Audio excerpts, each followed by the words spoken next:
வாழ்க்கை வளமாக மாற யுகாதி அன்று என்ன செய்ய வேண்டும் என்று உங்களுக்கு தெரியுமா? யுகாதி பண்டிகை இந்துக்களால் கொண்டாடப்படும் மிக முக்கியமான பண்டிகையாகும்.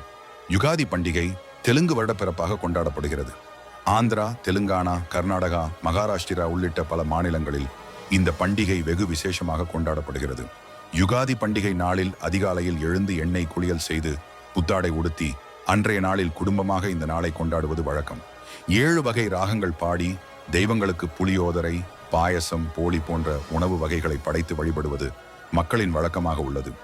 யுகாதி நாளில் துவங்கப்படும் காரியங்கள் பெரிய அளவில் வளர்ச்சியை கொடுக்கும் என்பதால் ஏராளமானோர் புதிய தொழில்களை இந்த நாளில் துவங்குவது வழக்கம்.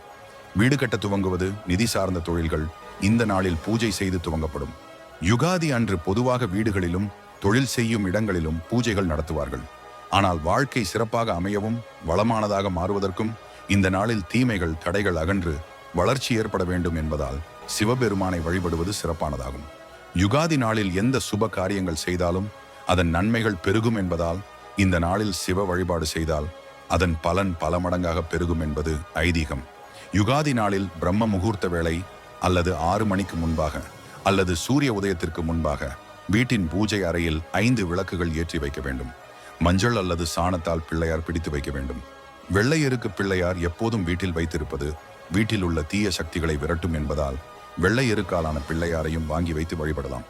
மஞ்சள் அல்லது சாணம் அல்லது வெள்ளை எருக்காலான பிள்ளையாருக்கு அருகம்புல் சாற்றி ஏதாவது ஒரு நெய்வேத்தியம் வைத்து தீப தூப ஆராதனை காட்டி வழிபாடு செய்ய வேண்டும். இவ்வாறு செய்வதன் மூலம் வாழ்க்கை வளமானதாக மாறும்.